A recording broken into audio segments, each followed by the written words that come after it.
existe algo previo que es el pensamiento. Es decir, que si uno logra pensar, es muy probable que piense otras acciones. Las peores acciones son aquellas que no están mediadas por el pensamiento. Ahorita hicimos llegar todo lo trabajado por ustedes, las preguntas y demás. Cuando se da cuenta, el número de preguntas excede la cantidad de tiempo disponible. Esa tiene para más y después habrá un momento, un periodo donde ustedes podrán hacer intercambio de preguntas. Esta escuela, todas tenemos. Bueno, ¿cómo están? Muchas gracias por la invitación. Tengo un cariño muy grande por esta escuela y tengo vínculo con esta institución desde hace muchísimo tiempo. A través de amigos y amigas muy queridos. Inclusive mi vecino y yo. Claro. Entonces, les quería contar que hace algún tiempo fui a dar una conferencia, el año pasado, a un gran evento en Barcelona, en el Centro Cultural Cataluña, donde por ejemplo estaba un gran personaje, Paul Preciado, que hace poco tiempo se llamaba Beatriz Preciado, y fue precisamente una gran bienal mundial de pensamiento crítico. Y entonces aprovecharon mi visita para llevarme a un lugar donde hablé con 300 estudiantes secundaristas de Cataluña. Y la verdad es que sentí más miedo de hablar a los estudiantes secundaristas que hablar a los grandes intelectuales del mundo que había en ese gran evento que fue el evento central. Entonces es muy difícil para un adulto, porque yo me acuerdo de mí a la edad de ustedes, y yo a la edad de ustedes realmente yo me encontrara, yo siempre tengo, toda mi vida he tenido encontrarme en una situación como esta con alguna persona que fuese parecida a mí en el tiempo en que yo tuve la edad de ustedes. La verdad es que me arrepiento de muchas maldades que hice. Bueno, entonces quiero decirles que entendemos que, entiendo que todas las personas presentes son personas que se interesan por el drama, el conflicto, lo que llamo la catástrofe de género por la que estamos atravesando, especialmente las escuelas secundarias, ¿no? Se dio la casualidad de que dos rectores, dos autoridades de secundarias me llamaron el año pasado. Una fue Guillermo por la Nacional Taller y la otra fue Sorsoli por la Nacional Buenos Aires. Y es muy extraño porque los dos me hicieron relato muy semejante, ¿no? De la dificultad de convivencia cada vez mayor entre las personas en razón de su sexo género. Yo tengo una reflexión sobre ese tema. Mi tema es básicamente el tema de la violencia patriarcal, que es la manera más precisa de llamarlo. Y puedo hablarles sobre eso, que es la violencia patriarcal, no solo doméstica, sino de guerra, o sea, en situaciones bélicas, en situaciones de crimen organizado, las maras, las pandillas, las guerras represivas. Ese es mayormente mi tema, vengo desde ahí pensándolo. El otro tema es que sí creo firmemente en el pensar en conversación, o sea, que el pensamiento es interactivo, o sea, es imposible enseñar sin aprender y que toda situación de enseñanza y aprendizaje tiene que necesariamente tener interactividad, o sea, tiene que haber una conversación. Entonces, lo ideal para mí sería hacer esto respondiendo, conversando sobre este tema. Si ustedes me pregunten, yo pueda contestarles. Tengo algunas preguntas, ¿no?, que Guillermo colocó. Por ejemplo, uno de mis temas, yo digo que el problema que enfrentamos de violencia, por ejemplo, en Catamarca, ayer me escribieron a una periodista porque hubieron 3 feminicidios en 72 horas. Una provincia chiquitita, ¿cuántos habitantes tendrá Catamarca?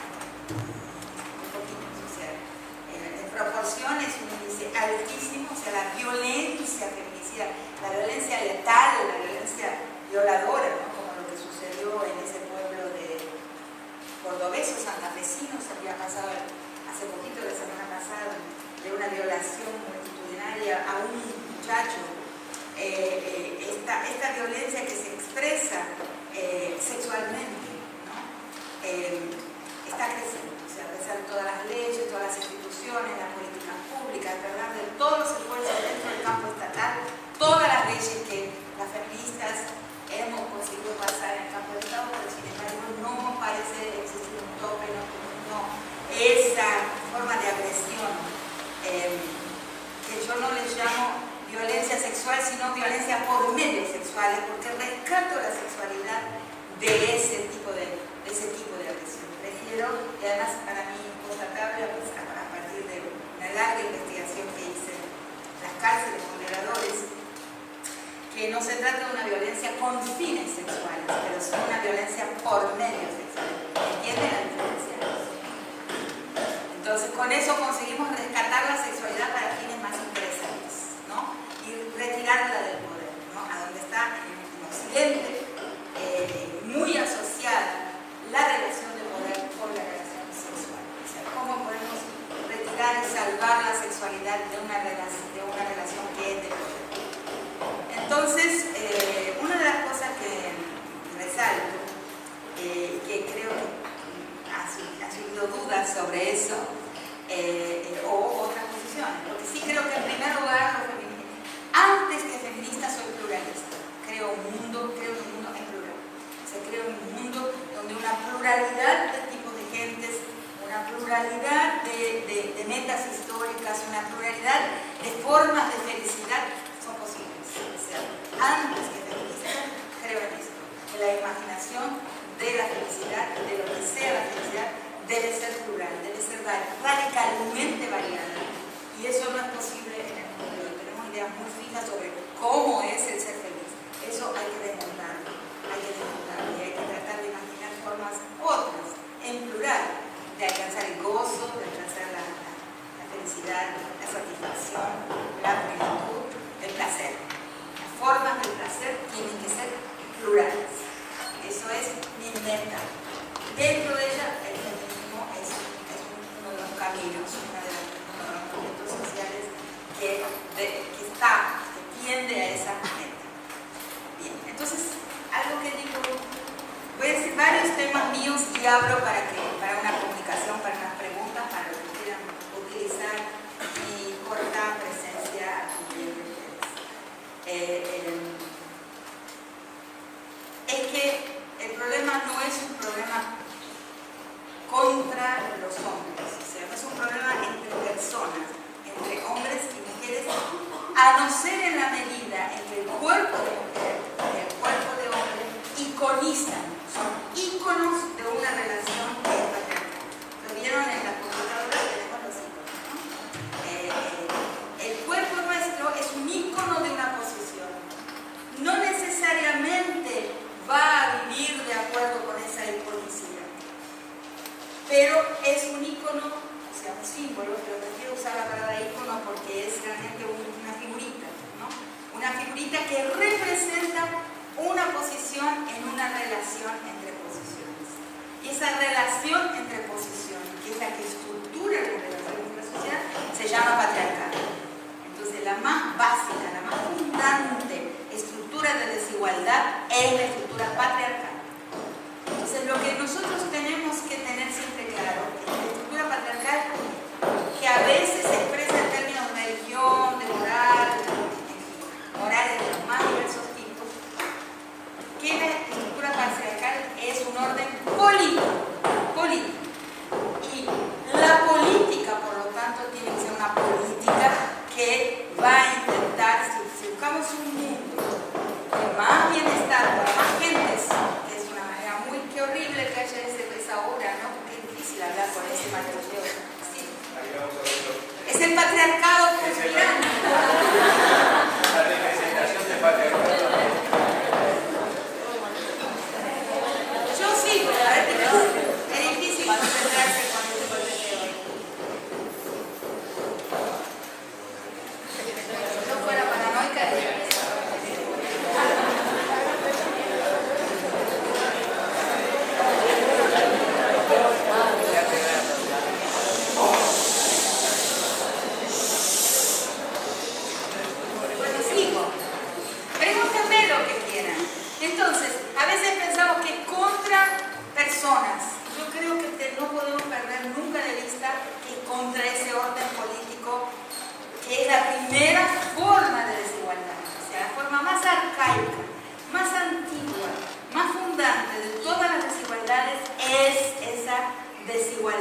entre la posición masculina y la posición femenina, que no es necesariamente, sobre todo en el mundo tribal. Yo soy antropóloga, entonces en el mundo de las comunidades indígenas, en el mundo precolonial, no es necesariamente una...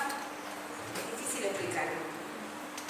No es necesariamente una relación entre cuerpos, porque en el mundo precolonial la transitividad de los cuerpos, o sea, la transitividad de las personas que nacían con un cuerpo a la otra posición era mucho más abierta que en el mundo postcolonial.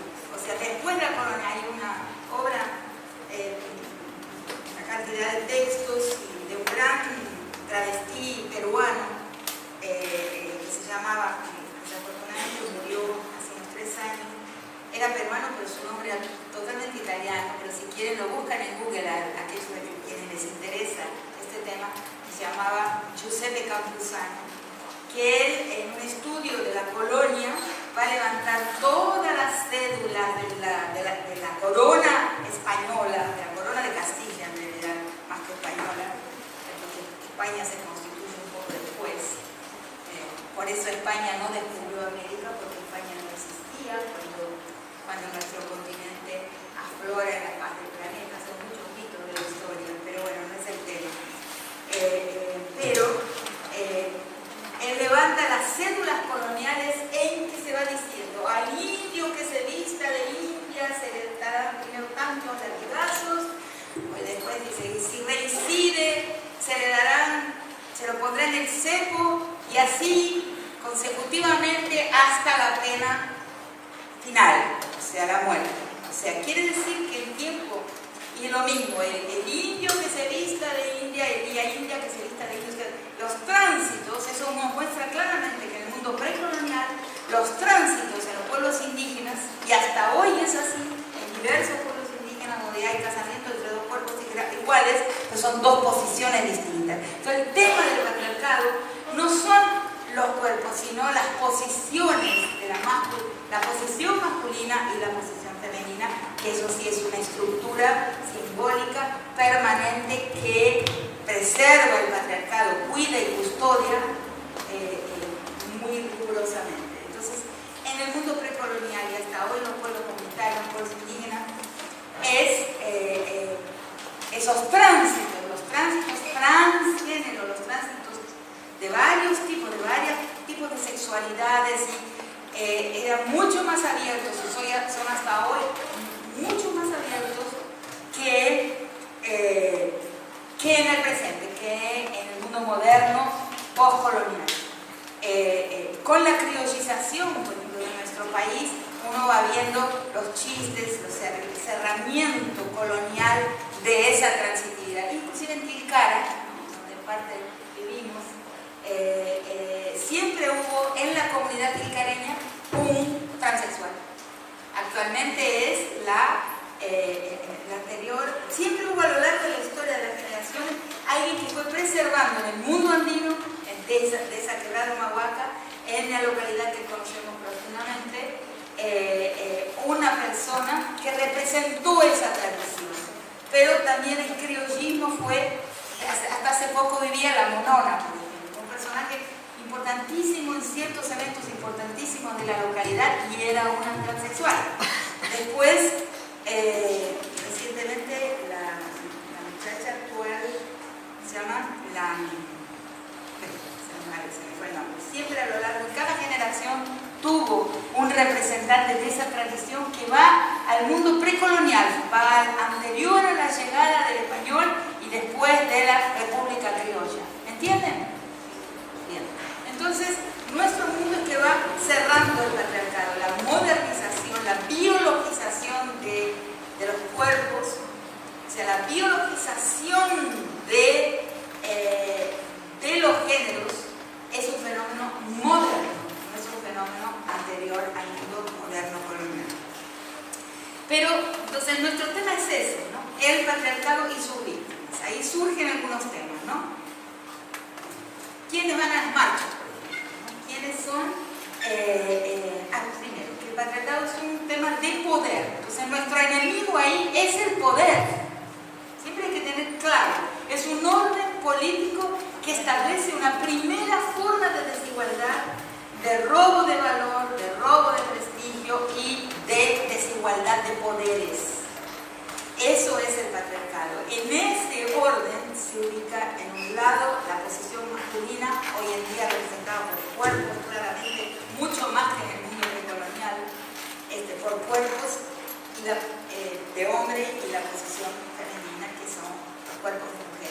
no siempre fue necesariamente el cuerpo que se encontraba en esa posición.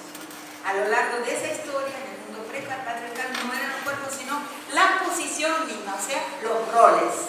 El rol masculino y el rol femenino, que luego van a ser necesariamente, cuando se moderniza y se biologiza esto, ocupado por cuerpos de verdad. Entonces, si no entendemos esto, no podemos entender bien varios de los debates contemporáneos, ¿no? Como son el mismo debate que tira por tierra, arroja a la basura el gran evento, el gran momento de la historia de los feminismos. ¿Cuál es ese gran momento de la historia del pensamiento feminista que hoy, después del tercer sexo de Simone de Beauvoir, después de las primeras publicaciones, tiene prácticamente 70 años de historia? Este movimiento, el movimiento feminista, tiene hoy casi, es mayor que yo, o sea, tiene casi, cumple los 70 años dentro de muy poco tiempo. O sea, a lo largo de ese tiempo hay un momento central, hay un momento crucial, que es el momento de la mente, en que se retorna, en que se redescubre algo que los pueblos tenían antes de la llegada de los conquistadores, que es la desbiologización.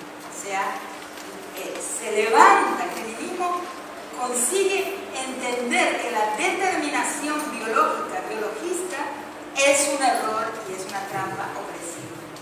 Entonces, ese fue, digamos, el gran cruce, el gran evento del pensamiento, es la posibilidad de pensar la feminidad y la masculinidad de una forma desbiologizada, o sea, levantando y contradiciendo la determinación biológica.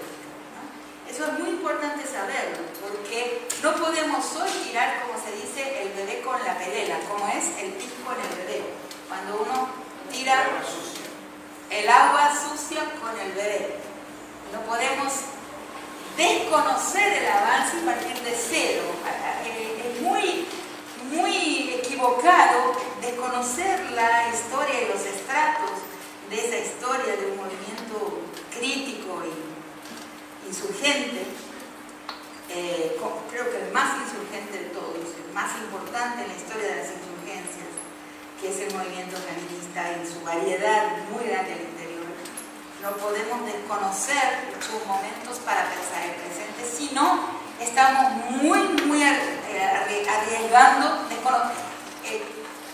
descubrir la pólvora. O sea, quien desconoce lo que ya se ha inventado, lo que ya se ha debatido, lo que ya se ha construido, puede llegar a descubrir la pólvora, o sea, por simple desconocimiento de lo ya acumulado en una larga experiencia. Después pueden preguntarme y pueden contradecirme, a mí me va a encantar, ¿no? Entonces, esto con relación al biologismo.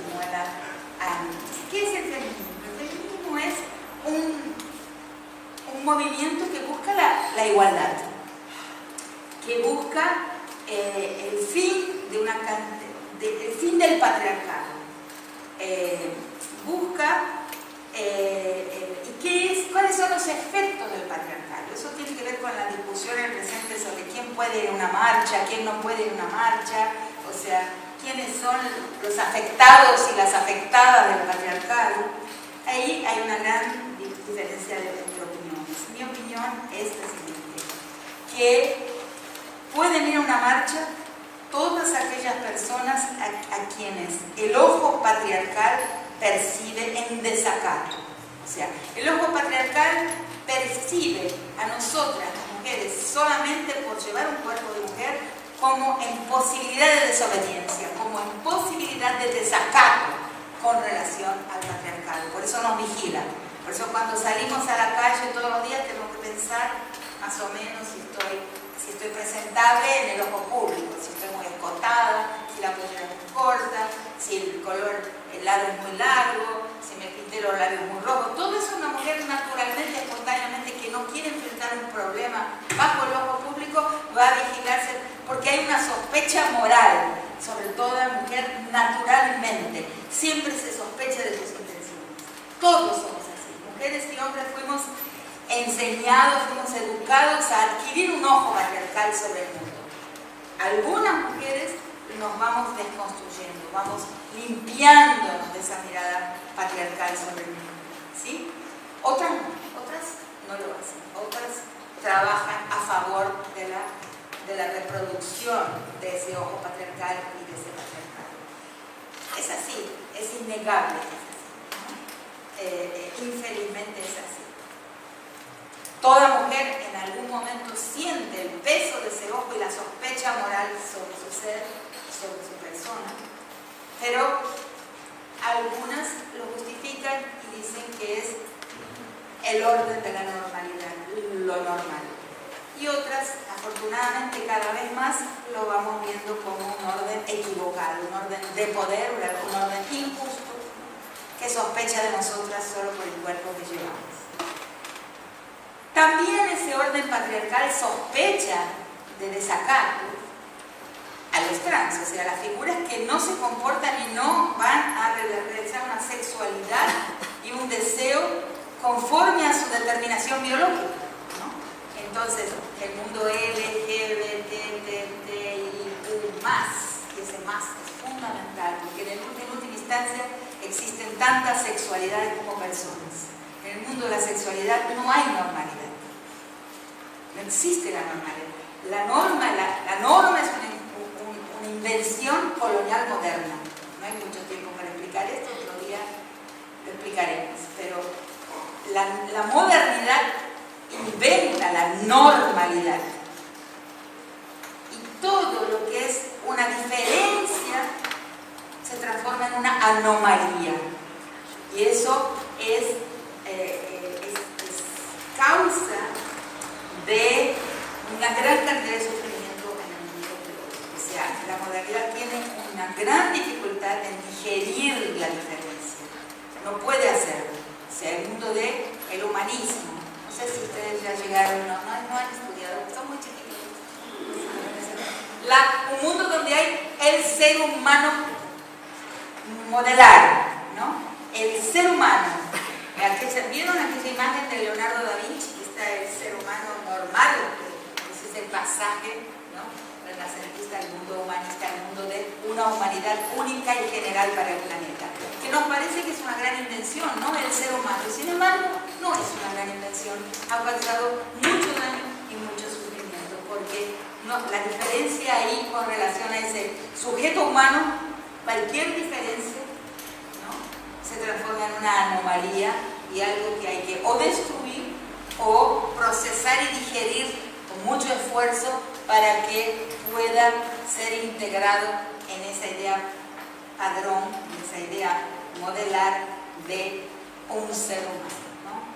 Entonces, el patriarcado está por detrás de esa manera, le está dando forma y agrede, destruye, enloquece, conduce al suicidio a todos aquellos y aquellas que percibe como en la posibilidad de la desobediencia, en la posibilidad del desacato con relación a su norma, con relación a su orden de poder. Entonces, es un orden del poder, es un orden político. Ese es nuestro enemigo. O sea, el feminismo debe luchar contra el orden patriarcal donde lo vea emergir, donde lo vea manifestarse, donde lo vea tener víctimas, donde lo vea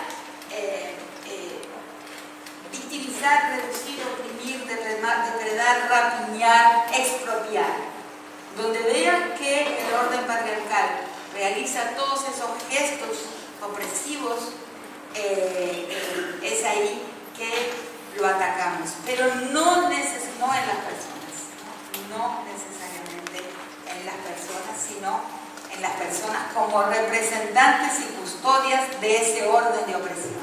¿Me siguen? Bueno, el otro tema. ¿Cuál es el rol de los varones en esta lucha? Y ahí hay varias reflexiones, ¿no? ¿Por qué, por ejemplo, por qué el feminicidio hoy? ¿Por qué el ataque al cuerpo de las mujeres como si nunca existió antes, ¿no? Como en el mundo precolonial nunca existió. El mundo precolonial, el mundo de los indígenas, el mundo comunal, no es feminicidio, ¿no? Es decir, no hay potencia, ni siquiera hay incidencia, a veces por generaciones, de una violación. El mundo de la sociedad moderna, de la ciudadanía con todas sus leyes, el mundo de la sociedad de masas es feminicida y es violador. Es al revés de lo que pensamos. Por eso vamos generando leyes que siempre van a remolque de esta agresividad creciente, ¿no?, hacia el cuerpo de las mujeres y los otros y las otras personas en desacato al patriarcado. Sobre las marchas olvidé decir lo fundamental.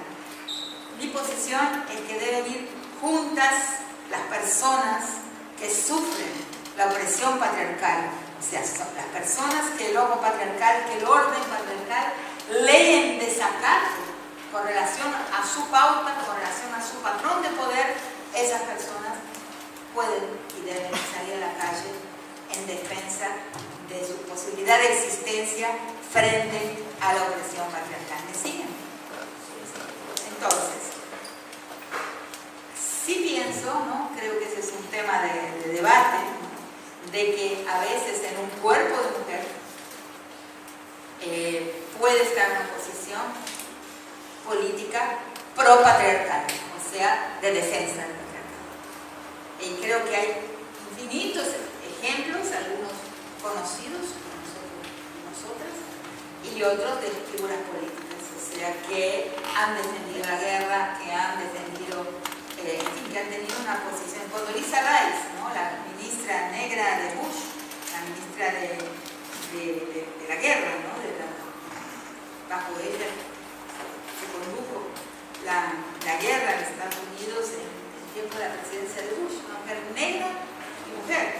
Y pocos hombres tendrán sobre su conciencia tantas muertes, ¿no?, como la conciencia de Condoleezza, o Margaret Thatcher, ¿no?, que, como siempre cuento, porque en esa época yo vivía en las Islas Británicas, me afectó personalmente,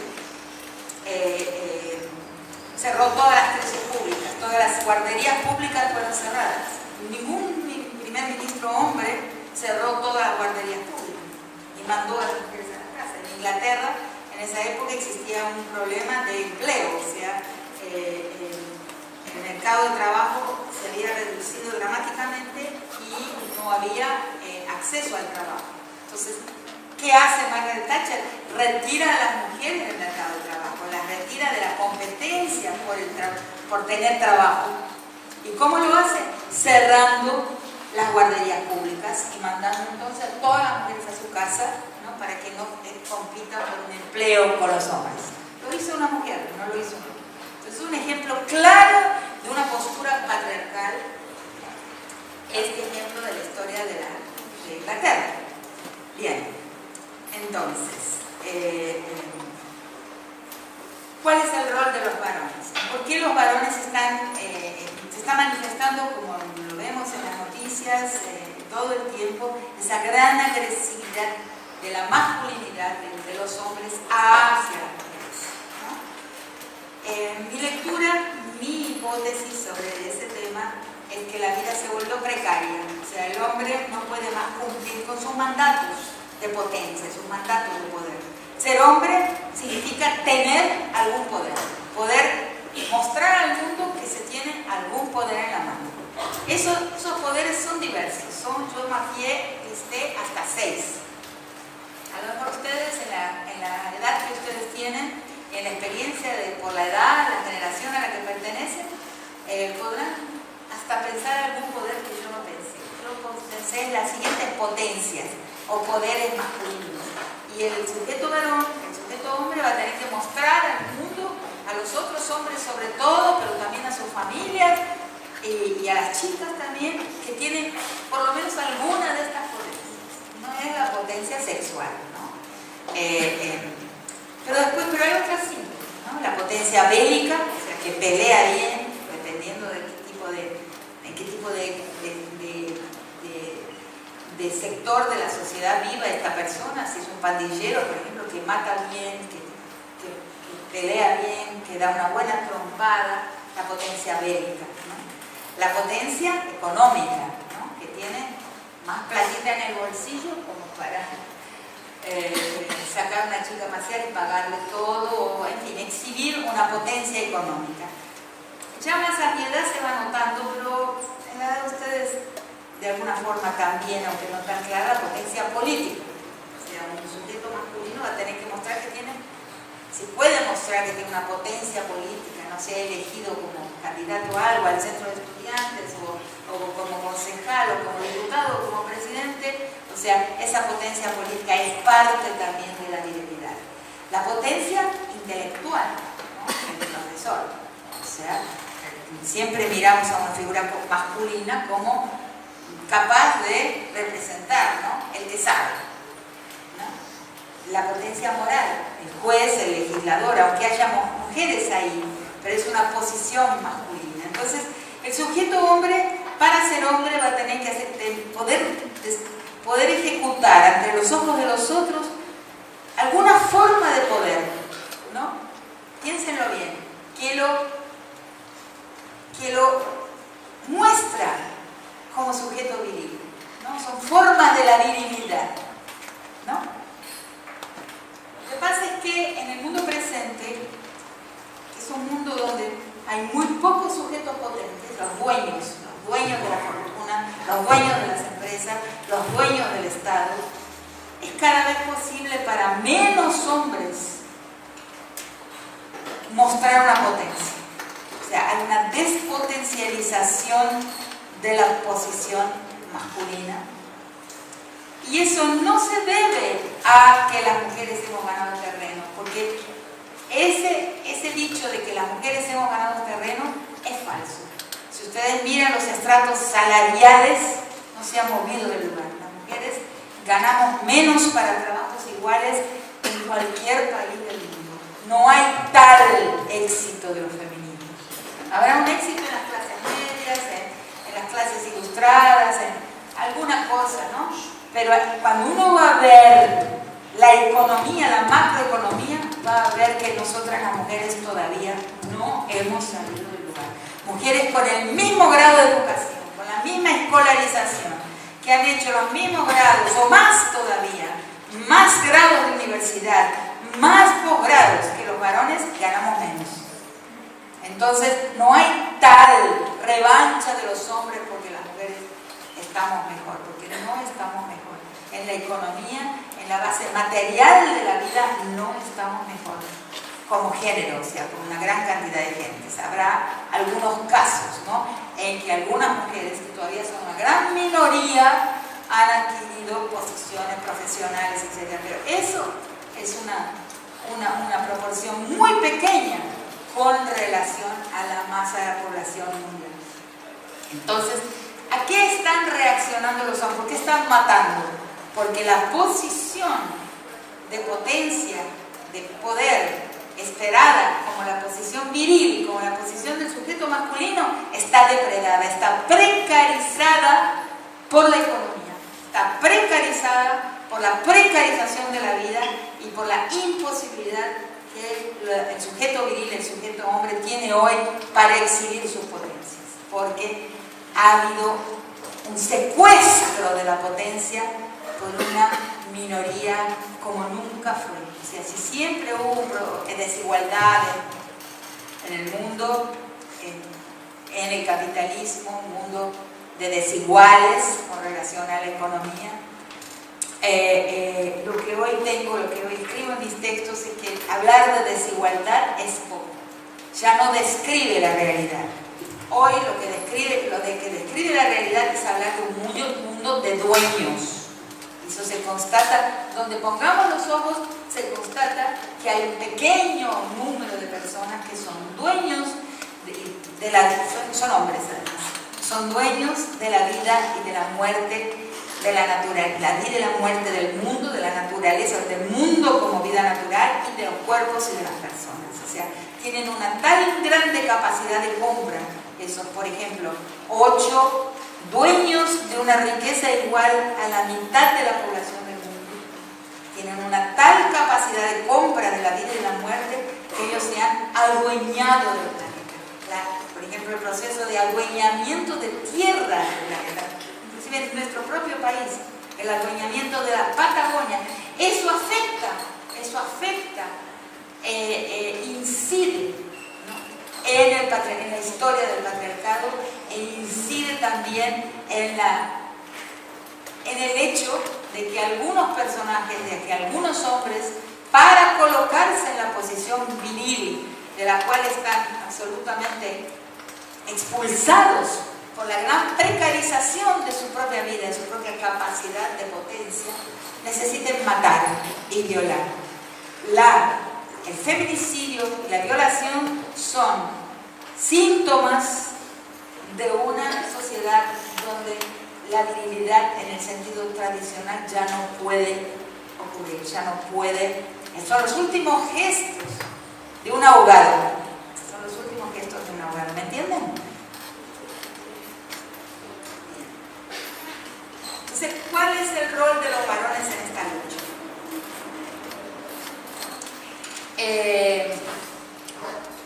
Una vez, hace algún tiempo, hace 2 años, estaba dando una conferencia en un puerto, en un lugar, en un centro portuario, en un centro del Pacífico, o sea, en Colombia, en una localidad llamada Buenaventura, en el estado del Valle del Cauca, en Colombia, y es un puerto que está habitado, presten atención porque si no lo explico todo no se entiende. Está habitado por poblaciones afrodescendientes negras que tienen derechos constitucionales para vivir en esa franja de la costa pacífica colombiana. Pero es un puerto, es una localidad donde las empresas inmobiliarias quieren construir un gran complejo portuario. Entonces, para construir un complejo portuario ahí, tienen que hacer que la población se vaya. Solo que esa población tiene derechos. No pueden sacarla mediante la ley porque la Constitución les da derecho a vivir en esa costa. Entonces, ¿cómo lo hacen? Contratan pandillas para matar gente de la forma más cruel que se puedan imaginar. Hay inclusive crucifixiones. O sea, hay lugares que se llaman picaderos, donde la gente es cortada en pedacitos y sus cuerpos son dejados ahí. Y ese espanto, ese horror de esa violencia, de esas pandillas, en gran parte también sobre el cuerpo de las mujeres, hace con que la gente huya espantada, huya despavorida, o sea, se desplace en cualquier dirección, dejando libres los terrenos para las inmobiliarias, para construir el puerto, un complejo portuario de 3 puertos y un complejo hotelero gigantesco para los empresarios. La forma que se usa es justamente la crueldad para que la gente deje las tierras y se vaya. Entonces, estaba en una conferencia ahí y alguien del público me preguntó, ¿y cómo paramos esta guerra? ¿Cómo se para una guerra en la que no puede haber, no es una guerra declarada, pero tiene números y prácticas de guerra? O sea, ¿cómo la paramos? ¿Cómo hacemos que esto pare? Si no puede haber un armisticio, no puede haber un tratado de paz, no puede haber un fin de la guerra porque se encuentren los dos lados, porque siquiera hay 2 lados, hay una gente que vive en un lugar y otra gente que los mata. ¿Cómo terminamos con esta guerra? Entonces ahí mismo me puse a pensar para esa pregunta, una cosa que no había pensado nunca, porque yo analizo la realidad, pero no pienso el futuro.